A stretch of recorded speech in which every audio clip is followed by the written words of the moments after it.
I welcome you all to my YouTube channel E Gurukul academy. आप सभी दोस्तों का मैं अपने YouTube channel E Gurukul academy में फिर से स्वागत करता हूँ।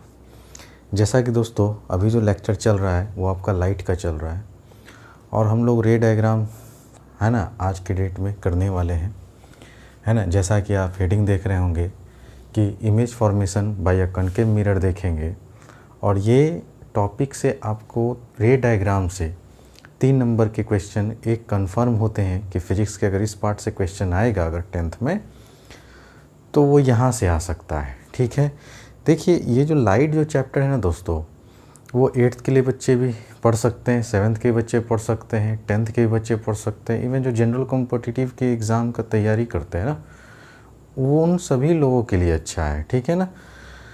हाँ, तो आइए एक एक कर हम लोग है ना रे डायग्राम की ओर बढ़ते हैं और सारे सिचुएशन को देखते हैं।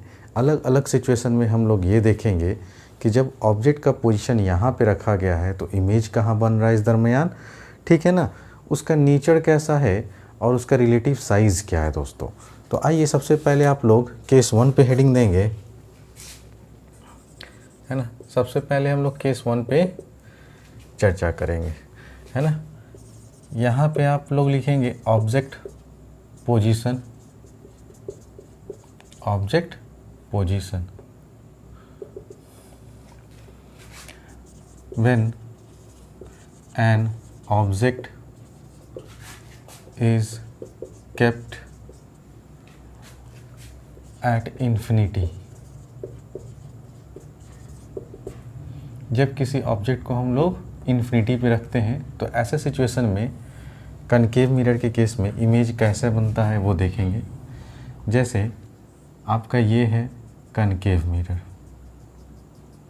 ठीक है दोस्तों, ये आपका प्रिंसिपल एक्सिस हो गया, ये पोल हो गया, ये फोकस हो गया और फोकस से इक्वल डिस्टेंस पे आप ले लेंगे सेंटर ऑफ कर्वेचर। देखिए अगर कोई ऑब्जेक्ट है ना इस प्रिंसिपल एक्सिस पे रखा हुआ है तो वो इन्फिनिटी पे नहीं है दोस्तों। इन्फिनिटी के कहने मतलब कहीं भी आप 2 डॉट ले लीजिए, एक और एक नीचे ले लीजिए, ठीक है। अब मेरी 2 बातें आप याद रखेंगे। वो 2 बातें क्या है कि अगर आपको किसी भी ऑब्जेक्ट का इमेज बनाना है ना तो एकदम ठेठ भाषा में आपको समझा रहे दोस्तों, बहुत सरल भाषा में, कि आपको 2 रे की रिक्वायरमेंट होगी। मिनिमम कितनी रे की रिक्वायरमेंट है? 2 रे की। एक रे आप ऑब्जेक्ट के हेड से निकालेंगे और प्रिंसिपल एक्सिस के पैरेलल इंसिडेंट करवाएंगे मिरर पे, ठीक है।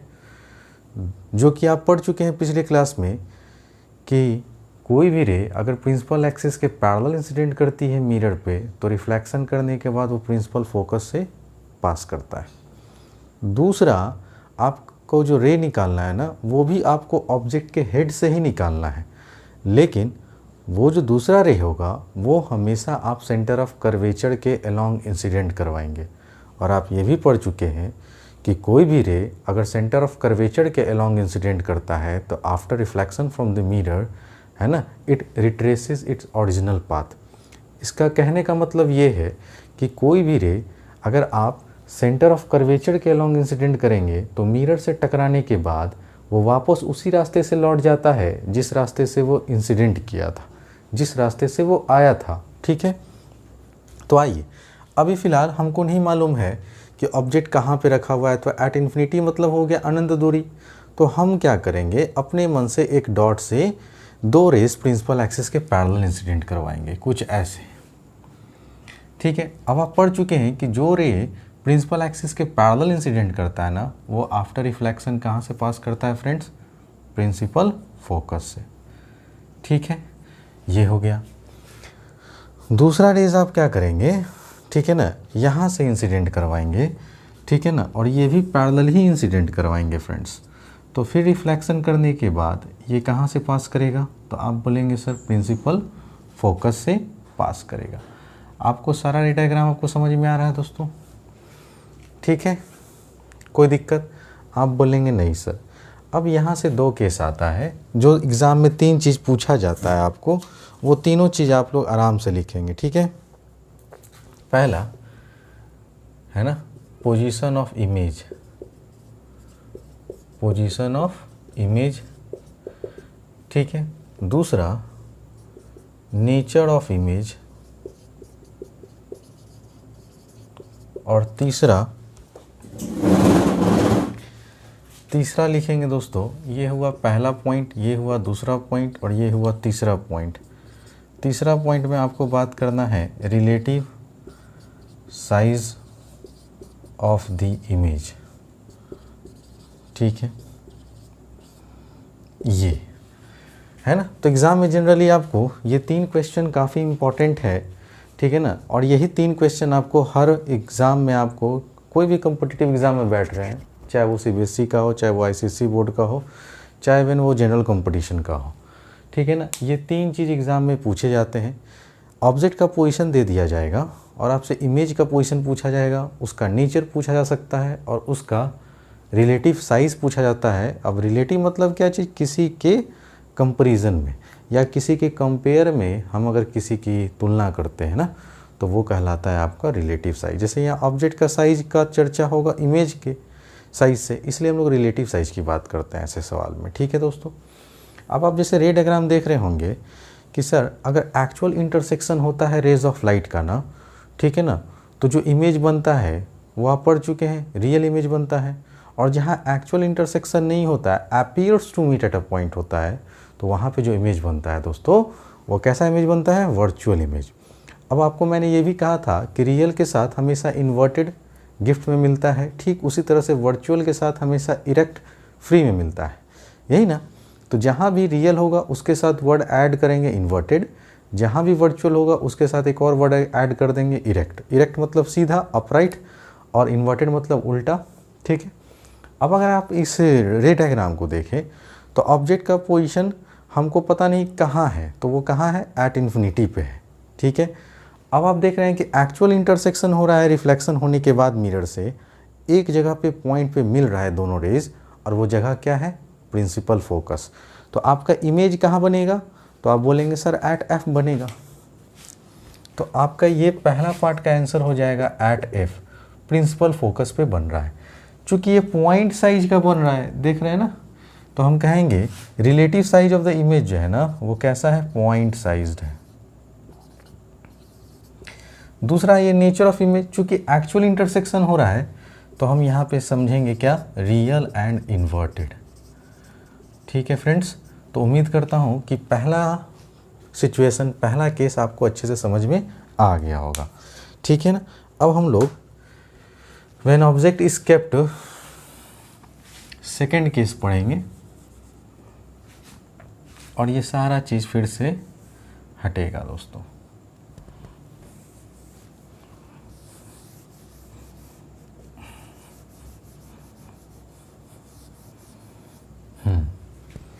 यहाँ पे दे दीजिएगा आप केस नंबर 2, ठीक है फ्रेंड्स।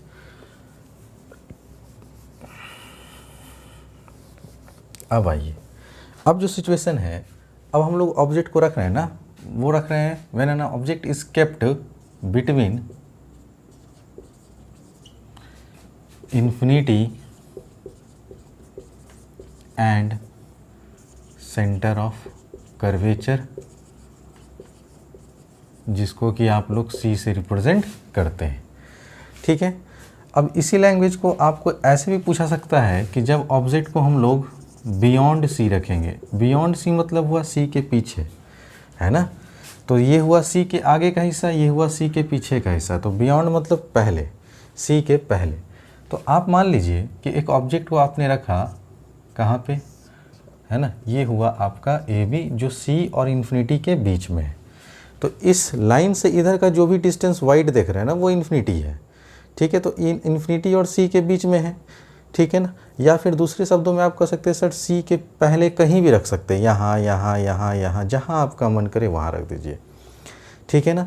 अब मेरा बात हमेशा याद रखिएगा, सर किसी भी ऑब्जेक्ट का रे डायग्राम बनाने के लिए हमको मिनिमम 2 रे की रिक्वायरमेंट होती है। एक रे ऑब्जेक्ट के हेड से निकालें और प्रिंसिपल एक्सिस के पैरेलल इंसिडेंट करवाएं, और जो लाइट रेज प्रिंसिपल एक्सिस के पैरेलल इंसिडेंट करता है दोस्तों, वो रिफ्लेक्शन करने के बाद प्रिंसिपल फोकस से पास करता है, आप पढ़ चुके हैं। दूसरा रेज हमको फिर से इस ऑब्जेक्ट के हेड से ही निकालना है, लेकिन ये light rays centre of curvature के अलॉन्ग इंसिडेंट होना चाहिए।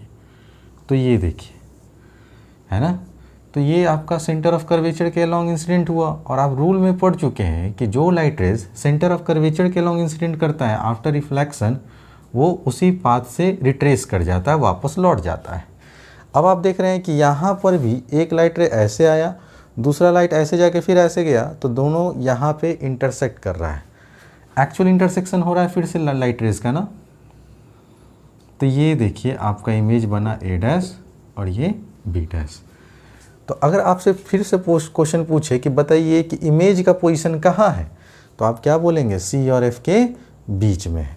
तो आपने लिखा इमेज पोजीशन में बिटवीन सी एंड एफ, चाहे आप अच्छे से लिख लीजिए बिटवीन सी एंड एफ।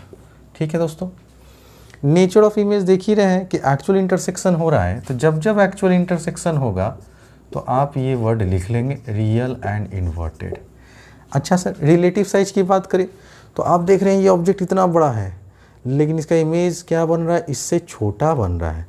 ठीक है ना, तो आप बोलेंगे स्मॉलर देन दी ऑब्जेक्ट, या फिर इसी को किसी बुक में लिखा रहता है डिमिनिश्ड, है ना, छोटा बनेगा। ठीक है, तो ये भी कॉन्सेप्ट आपका क्लियर हो रहा होगा। ठीक है ना, एकदम आराम से पढ़ेंगे, कोई हड़बड़ी नहीं है। ठीक है दोस्तों, तो ये आपका हो गया केस 2। जब ऑब्जेक्ट को हम लोग बियॉन्ड सी रखें सर, है ना, तो सी और एफ के बीच में इमेज बनता है, रियल एंड इन्वर्टेड बनता है, स्मॉलर देन दी ऑब्जेक्ट बनता है, या डिमिनिश्ड इमेज बनता है ना। डिमिनिश्ड इमेज का फॉर्मेशन होता है। Take your time please. अब हम लोग इसके बाद केस नंबर 3 को डिस्कस करेंगे दोस्तों। ठीक है, आइए, तो यहाँ पे अब हम लोग लिखेंगे केस 3। ठीक है, और ऑब्जेक्ट का पोजीशन अब यहाँ पे फिर से चेंज हो जाएगा और आप लिखेंगे when object is kept at C. जब हम लोग ऑब्जेक्ट को अब सेंटर ऑफ कर्वेचर पे रखेंगे तो ये सारी चीज़ चेंज हो जाएंगे। ठीक है, अब आइए फिर से समझते हैं कि अगर सर ऑब्जेक्ट को अगर सेंटर ऑफ कर्वेचर पे रख दिया जाए तो फिर इमेज कहाँ बनेगा, है ना।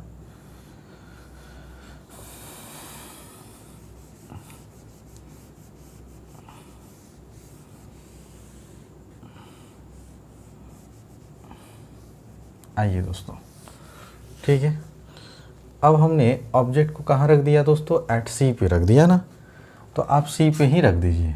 ये रहा आपका एक ऑब्जेक्ट, अपनी मन से जो आपको लेंथ लेना, हाइट लेना, वो ले सकते हैं। ठीक है, ये आपका प्रिंसिपल फोकस था फ्रेंड्स। अब हमने फिर से आपको बोला कि whenever you have to draw a ray diagram, है ना, you have to take out 2 rays from the object head, है ना, 1 ray just incident parallel to the principal axis and after reflection, है ना, you know very well that it passes from the principal focus। ठीक है दोस्तों, अब दूसरा raise आपको ये बोले थे कि ऑब्जेक्ट के तो हेड से ही निकालेंगे। कहाँ निकालेंगे, ऑब्जेक्ट के हेड से निकालेंगे और सेंटर ऑफ कर्वेचर के अलॉन्ग इंसिडेंट करवाएंगे, लेकिन इस केस में तो ऑब्जेक्ट खुद सेंटर ऑफ कर्वेचर पे है, तो ये तो पॉसिबल नहीं है।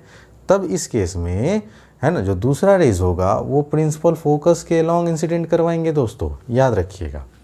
ठीक है, तो चूंकि मेरे पास स्केल वगैरह नहीं है तो थोड़ा सा रे डायग्राम में, है ना, आड़ा तिरछा बन सकता है दोस्तों। ठीक है, अब यहाँ पे देखिए जस्ट इसके नीचे आप पहले एक मार्क ले लीजिए, पॉइंट ले लीजिए। अब यहाँ पे ये पैरेलली इंसिडेंट करवाइए।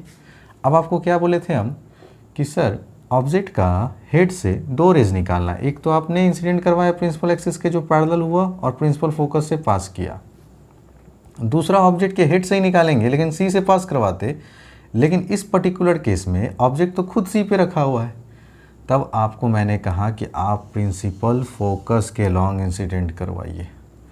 ठीक है ना, और जो लाइट रेज प्रिंसिपल फोकस के लॉन्ग इंसिडेंट करता है, आप पढ़ चुके हैं कि सर रिफ्लेक्शन करने के बाद वो प्रिंसिपल एक्सिस के पैरेलल हो जाता है। अब देखिए ये गया ऐसे और ये गया ऐसे, दोनों यहाँ पे मिल रहा है ना, एग्जैक्टली एकदम सी के नीचे। तो ये आपका बन गया दोस्तों ए डैश और ये बन गया बी डैश। ठीक है, तो आप क्या बोलेंगे, पोजीशन ऑफ इमेज क्या बोलेंगे, तो सी पे रखे थे ऑब्जेक्ट को और सी पे ही इमेज बन रहा है, तो आप बोलेंगे एट सी, या किसी किसी बुक में लिखा हुआ मिलेगा बिलो सी, सी के जस्ट नीचे। ठीक है, नेचर देख रहे हैं तो आप एक्चुअल इंटरसेक्शन हो रहा है ना लाइट रेज का, तो जब भी एक्चुअल होगा तो आपको सोचना ही नहीं है, रियल एंड इन्वर्टेड लिखना है आपको। अच्छा सर, रिलेटिव साइज की बात बोल रहे हैं, तो जितना बड़ा ऑब्जेक्ट है ना उतना ही बड़ा इमेज है, तो हम कहेंगे same size as the object.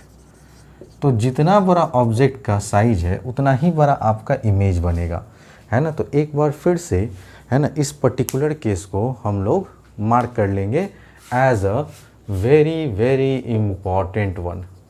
ठीक है ना, और ये सीबीएसई बोर्ड हो चाहे आईसीएसई बोर्ड हो, ये केस काफ़ी इम्पॉर्टेंट है जो हर बार पूछा जाता है। इवन कॉम्पिटिटिव एग्ज़ाम में भी पूछा जाता है कि, है ना, किसी ऑब्जेक्ट को अगर सी पे रखा गया है तो where will the image formed, where will be the image formed, तो आप बोलेंगे at C. What is the size of the image, तो आप बोलेंगे sir same size as the object. ठीक है ना, what is the nature of image, तो आप बोलेंगे real and inverted, because actual intersection of light की वजह से जो इमेज बनता है, आप पढ़ चुके हैं हमसे कि वो रियल एंड इन्वर्टेड होता है। तो जो लड़के या लड़कियां इस वीडियोस को पहली बार देख रहे हैं तो उनसे काइंडली रिक्वेस्ट है कि आप पहले video part 1, part 2, part 3, part 4, part 5, part 6 देखने के बाद ही आए। ठीक है ना दोस्तों, तो मेरे प्लेलिस्ट में जाएं और वहाँ से एक एक कर कर, है ना, जो भी आपका वीक चैप्टर है ना, एक बार हमसे ज़रूर पढ़ लें। ठीक है ना, समझ रहे हैं दोस्तों।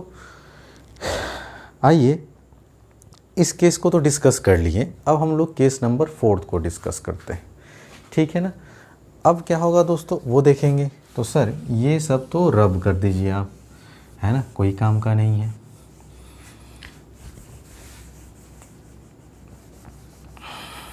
हाँ लीजिए, ये सारा हो गया रब।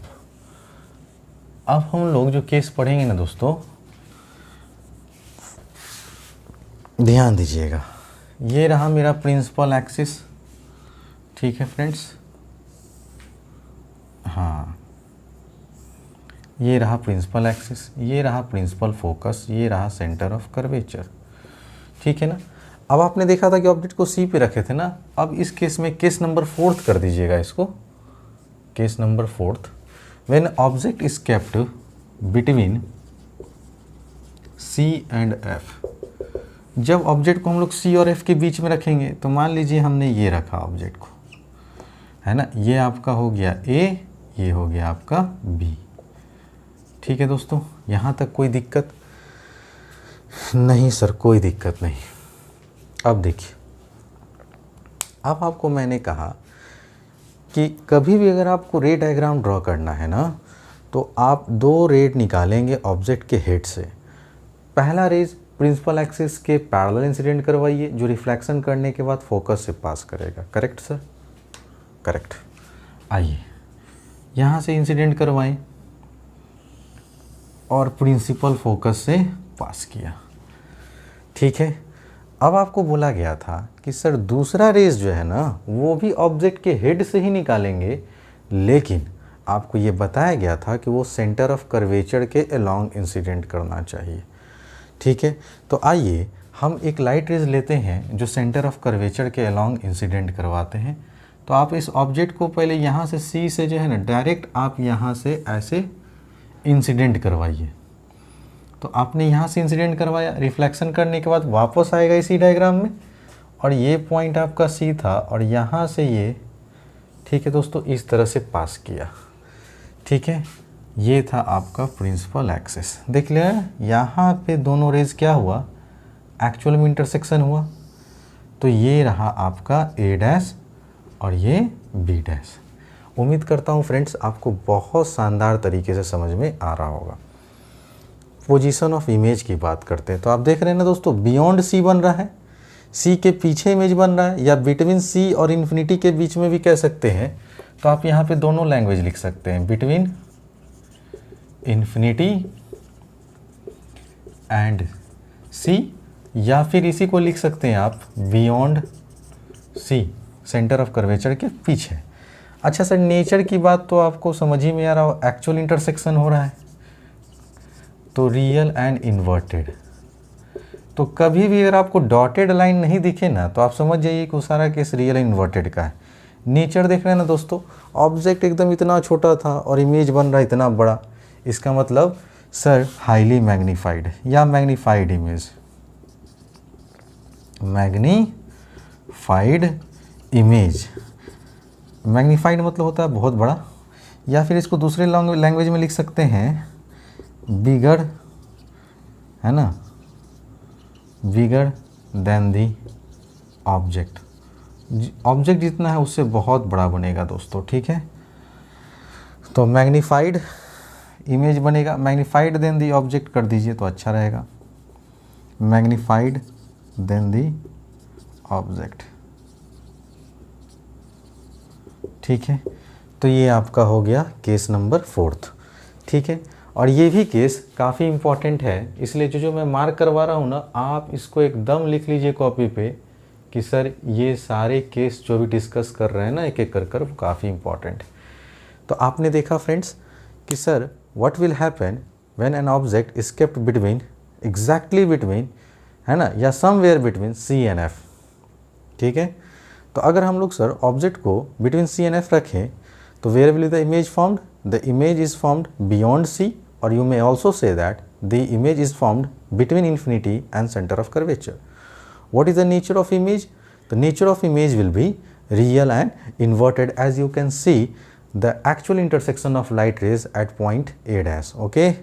So this is the nature of image, that is real and inverted. What is the relative size of the image? So you can also see here the relative size of image is highly magnified or larger than the object, bigger than the object, है ना। जो आपको लिखना है ना friends वो लिखिए, तीनों का सेंस एक ही है, लेकिन थोड़ा सा मैग्नीफाइड वर्ड का अगर यूज़ करते हैं ना तो वो थोड़ा सा अच्छा लगता है पढ़ने में भी लिखने में भी, ठीक है। तो टेक योर टाइम प्लीज़। इसके बाद हम लोग केस नंबर 5 को स्टडी करेंगे, है ना। आइए केस नंबर 5।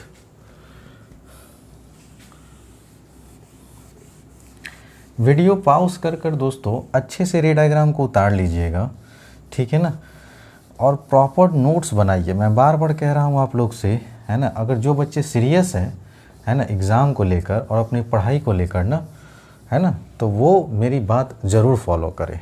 बाकी आपकी मर्ज़ी, ठीक है ना। वीडियोस देखिए, आगे मूव कर सकते हैं, कोई प्रॉब्लम नहीं है दोस्तों, है ना। दुनिया भर का आपको यूट्यूब पे जो है ना वीडियोस पड़ा हुआ है, लेकिन कोई ढंग से नहीं पढ़ाया दोस्तों, है ना। अगर कोई ढंग से पढ़ाना है ना तो उसकी बातों को माना कीजिए, ठीक है। धीरे धीरे आपको समझ में आ जाएगा, है ना। चूँकि मैं भी अभी, है ना, यूट्यूब पे काफ़ी नया हूँ, ठीक है ना। 2 महीना ही हो रहा है हमको, ज़्यादा नहीं हो रहा है दोस्तों।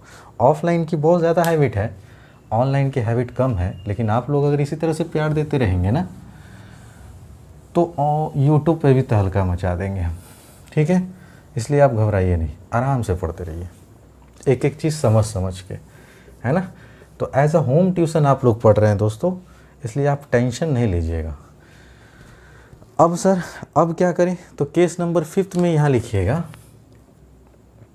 है ना। Case number 5, when an object is kept eight F. जब हम लोग ऑब्जेक्ट को सर, है ना, एफ पे रखेंगे, क्या होगा जब किसी ऑब्जेक्ट को हम लोग एग्जैक्टली, है ना, एफ पे रख दें। तो फिर से वही बात सर, आपने बता रखा है कि किसी भी रे डायग्राम आपको अगर बनाना है ना, किसी भी ऑब्जेक्ट का रे डायग्राम, तो उसके ऑब्जेक्ट के हेड से 2 रेज निकालिए।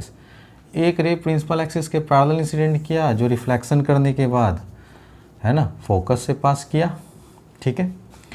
दूसरा लाइट रेज जो है ना सेंटर ऑफ कर्वेचर के अलॉन्ग इंसिडेंट करवाना, तो पहले ही आप सेंटर ऑफ कर्वेचर से इसका एम ले लीजिए, ठीक है दोस्तों। ये रहा, इंसिडेंट करवाएं, रिफ्लेक्ट किया, रिफ्लेक्ट करने के बाद ये लाइट रेज ऐसे जाएगा ना, तो आप क्या देख रहे हैं कि दोनों लाइट रेज का बीच का जो डिस्टेंस है ना वो कांस्टेंट है। इसका मतलब यह भी लाइट रेज और यह भी लाइट रे एक दूसरे के पैरेलल हो गया। आप देख रहे हैं ना, डिस्टेंस सब जगह क्या है, कांस्टेंट है।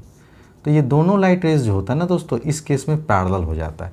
तो ये मैंने समझाने के लिए बताया है, आप लोग इस तरह से नहीं कीजिएगा, ठीक है दोस्तों। बस हाँ जी, हो गया। तो आपने कहा सर कि अगर इस केस में देखें तो दोनों का दोनों लाइट रेज तो कभी मिलेगा ही नहीं, लेकिन इस केस में ऐसा माना जाता है कि दोनों लाइट रेज कहीं ना कहीं पीछे जाके अनंत दूरी पे, मतलब एट इन्फिनिटी पे कहीं ना कहीं मिल जाएगा। तो आप इस केस में याद रखेंगे कि ये रियल एंड इन्वर्टेड ही बनाएगा, ठीक है। पोजीशन ऑफ इमेज, अब भाई ये इन्फिनिटी पे मिलेगा, ऑब्वियस सी बात है, कहाँ, यहाँ पे तो कहीं नहीं मिल रहा है। तो ऐसा माना जाता है कि इस केस में इमेज कहाँ बनता है दोस्तों, तो एट इन्फिनिटी बनता है। अच्छा सर, रिलेटिव साइज चूँकि अनंत दूरी पे जाके मिलेगा, इसलिए इस केस में कहते हैं highly magnified, highly magnified image is formed. तो इस केस में हाईली मैग्नीफाइड इमेज बनेगा दोस्तों ऑब्जेक्ट का। उम्मीद करता हूँ बहुत अच्छे से ये भी केस आपको समझ में आ गया होगा, ठीक है। तो एक बार फिर से टाइम लेके इसको रिपीट करते हैं कि sir what will happen if an object is kept at exactly at F at principal focus, है ना। तो आपको क्या करना है, दो रेज आपको निकालना, एक ऑब्जेक्ट के हेड से प्रिंसिपल एक्सिस के पैरेलल इंसिडेंट किया, रिफ्लेक्शन करने के बाद प्रिंसिपल फोकस से पास किया। दूसरा रेज सेंटर ऑफ कर्वेचर के अलॉन्ग इंसिडेंट करवाएंगे, और जो light rays centre of curvature के अलॉन्ग इंसिडेंट करता है वो उसी डायरेक्शन में वापस लौट जाता है। जब ये लौटा तो हमने क्या देखा सर, दोनों रेज तो एक दूसरे के क्या हो गए, पैरेलल हो गए। तो ऐसा माना जाता है कि ये इन्फिनिटी पे जाके, अनंत दूरी पे जाके कहीं ना कहीं ये मिल जाएगा, और वो एक्चुअल इंटरसेक्शन की वजह से होगा, तो ये रियल एंड इन्वर्टेड होगा।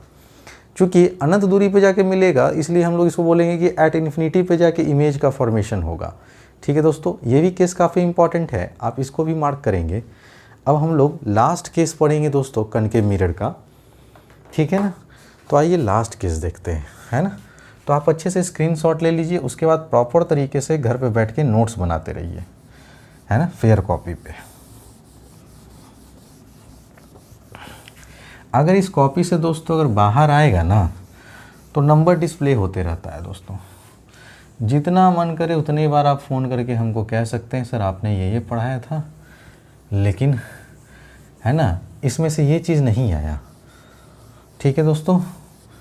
तो ऐसा हो ही नहीं सकता है दोस्तों, बात मानिए आप मेरी, है ना। मैं बार बार एक ही रिक्वेस्ट कर रहा हूँ कि आप मेरी बात मानिए, क्योंकि आप लोग हमको नहीं जानते हैं, क्योंकि मैं आप लोग के लिए नया हूँ, ठीक है ना। तो थोड़ा सा ट्रस्ट करना होगा। अब आइए नेक्स्ट क्वेश्चन देखते हैं। ये रहा आपका प्रिंसिपल फोकस सर, ये रहा आपका centre of curvature. Case number 6 यहाँ पे लिखेंगे दोस्तों, जब ऑब्जेक्ट का पोजीशन हम रखते हैं kept between F and P, F and P मतलब फोकस और पोल के बीच में रख देते हैं। तो लीजिए सर, है ना, ये रहा आपका ए, इस साइड लिखिए, ये रहा आपका ए, ये रहा आपका बी, ठीक है सर। अब कैसे ड्रॉ करेंगे, तो घबराने का नहीं। देखिए मेरा कॉन्सेप्ट कभी भी चेंज नहीं होता है, मैं एक ही सिद्धांत पे काम करता हूँ, चाहे वो मैथमेटिक्स हो, चाहे वो केमिस्ट्री हो, चाहे वो फिजिक्स हो, ठीक है ना। ज़रूरत पड़ेगा तो बायोलॉजी भी पढ़ाऊँगा दोस्तों, घबराइएगा नहीं, ठीक है। आइए यहाँ से हम लोग पहले एक रे प्रिंसिपल एक्सिस के पैरेलल इंसिडेंट करवाएं।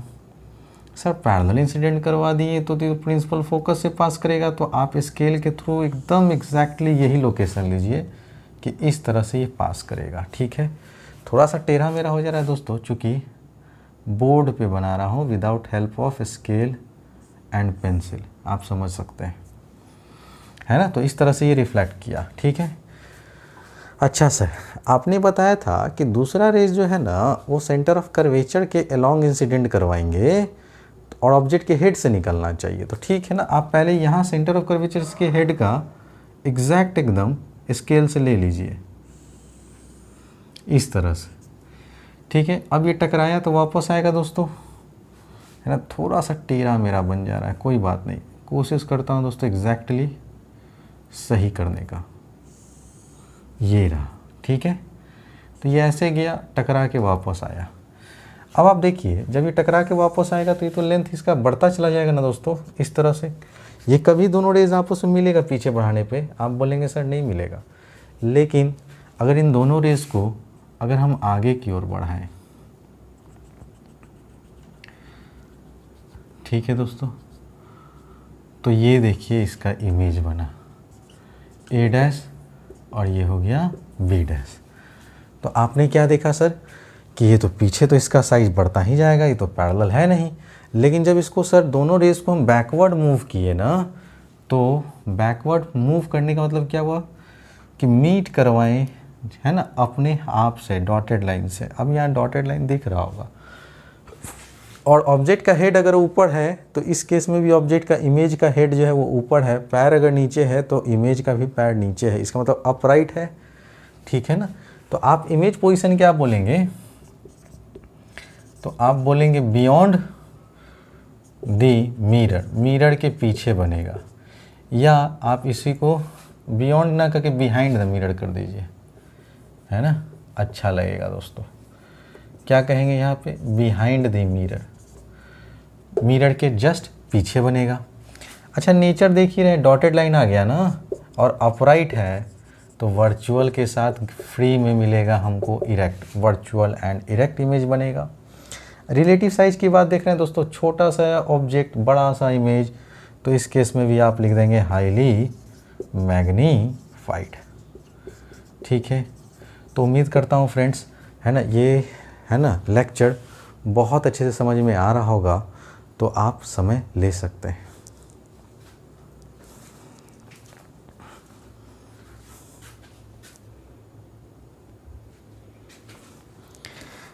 ठीक है दोस्तों, तो अभी हमने देखा 6 केस, और इसको भी आप very very very very important mark करेंगे, ठीक है ना। तो आपका बेसिकली 6 केस जो होता है कॉनकेव मिरर में, इस 6 case out of 6 cases 3 most important case जो है वो है when object is kept at C, when object is kept between C and F, ठीक है ना, when object is kept between F and P, ठीक है ना। तो ये 3 केस आप एकदम मेरी बात मान के जाइए, है ना।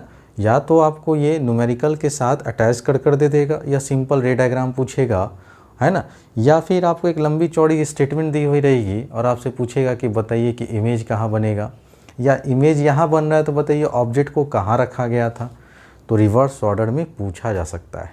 अगर आपको ऑब्जेक्ट का पोजीशन देकर आपसे इमेज पोजीशन पूछा जा सकता है, या फिर इमेज का पोजीशन देकर आपसे ऑब्जेक्ट का पोजीशन पूछा जा सकता है। पूछने को तो कुछ भी पूछा जा सकता है, तो आप हर तरफ से तैयार रहें, ठीक है ना। बहुत जल्द, ठीक है ना दोस्तों, मैं ओलंपियाड का भी क्लासेस लेके आऊँगा, है ना। तो जो लड़के वाकई में IIT का और नीट वगैरह के लिए बहुत अच्छा लेवल का पढ़ना चाहते हैं ना, तो उनको बहुत सारे ओलंपियाड के क्वेश्चन करवाए जाएंगे, ठीक है। इसलिए आप घबराइए नहीं, आप बहुत अच्छे जगह पे हैं। और जिन्होंने अभी तक चैनल नहीं सब्सक्राइब किया है ना दोस्तों, उनसे रिक्वेस्ट है ना कि वो काइंडली चैनल को सब्सक्राइब कर लें, क्योंकि ये बहुत काम का चीज़ है, ठीक है ना। और ये चीज़ मैं आपको फ्री में दे रहा हूँ, तो ज्ञान जब बटे ना दोस्तों, तो उसको ग्रैब्स करते चलिए, बटोरते चलिए, ठीक है ना। समझ रहे दोस्तों, ऐसा कोई नहीं करता है दोस्तों, ठीक है ना। सबका इंटेंशन अलग अलग होता है, मेरा यहाँ आने का इंटेंशन अलग है, ठीक है ना। बस आप लोग लाइक दबा के करिए। और हाँ, किसी भी बच्चे को कोई भी प्रॉब्लम होता है, ठीक है ना, तो वो जो है ना उस पर्टिकुलर वीडियो के नीचे जो कमेंट सेक्शन रहता है ना, वहाँ पे जाके आप अपने प्रॉब्लम हमसे पूछ सकते हैं, ठीक है ना। और बदले में आपको मैं रिप्लाई उसी कमेंट बॉक्स में दे दिया करूँगा, ठीक है ना। या जिस माध्यम से हमको देना होगा, एक अगर क्वेश्चन का कलेक्शन अगर 10-12 हो जाता है ना, तो एक वीडियो बनाकर मैं सारा क्वेश्चन डिस्कस कर दूँगा, ठीक है। तो वो बच्चे जो व्हाट्सएप पे अगर मैसेज करते हैं कि सर हमको ये नहीं समझ में आया, वो नहीं समझ में आया, तो उन सारे बच्चों से रिक्वेस्ट है कि वो कमेंट बॉक्स में जाएं, अपना क्वेश्चन उस कमेंट बॉक्स के नीचे अपना लिखे, टाइप करे बाकायदा, ठीक है ना। अगर मैथ का पढ़ रहे हैं ना, तो उतना बड़ा क्वेश्चन लिखने की ज़रूरत भी नहीं है। आप डायरेक्ट क्या पूछ सकते हैं दोस्तों, क्वेश्चन नंबर, पेज नंबर, जिस भी बुक का कोई भी क्वेश्चन अगर टाइप कर सकते तो टाइप कीजिए, मोस्ट वेलकम, कोई दिक्कत नहीं। लेकिन आप कमेंट बॉक्स में ही क्वेश्चन करें, ठीक है ना। पर्सनली जो है ना व्हाट्सअप ना करें, है ना, क्योंकि हमारे पास उतना जो है दोस्तों टाइम नहीं रहता है ऑफलाइन क्लासेस के लेने के बाद कि मैं आपको सब बच्चे को जो है व्हाट्सएप पे एक-एक करूँ। इसलिए आप कमेंट बॉक्स में भेज दीजिए, हम वहाँ पे देख लेंगे किस लड़के का या किस लड़कियों का क्या प्रॉब्लम है, एक पर्टिकुलर डाउट लेकर, है ना, उसको क्लियर कर दिया जाएगा। ठीक है, चाहे वो मैथ का क्वेश्चन हो, चाहे वो फिजिक्स का क्वेश्चन हो, चाहे वो केमिस्ट्री का क्वेश्चन हो। तो अगर फिजिक्स में डाउट है तो फिजिक्स के कमेंट में जाके, वीडियो के जस्ट नीचे कमेंट सेक्शन होता है, वहाँ जाके अपनी क्वेरी पूछ सकते हैं। केमिस्ट्री के अगर डाउट है तो आप केमिस्ट्री में जाके वहाँ पे डाउट पूछ सकते हैं। और मैथ का अगर वीडियो है ना दोस्तों, तो मैथ के कमेंट बॉक्स में जाके उस पर्टिकुलर वीडियो के कमेंट सेक्शन में जाके आप आराम से क्वेश्चन पूछ सकते हैं।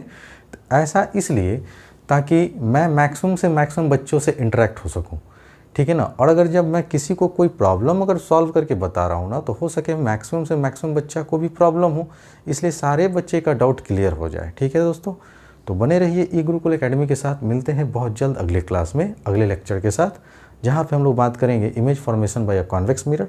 आफ्टर दैट हम लोग यूजेस देखेंगे, एप्लीकेशन देखेंगे और फिर न्यूमेरिकल पे बहुत जल्द आएंगे दोस्तों। ठीक है, थैंक्स फॉर वॉचिंग।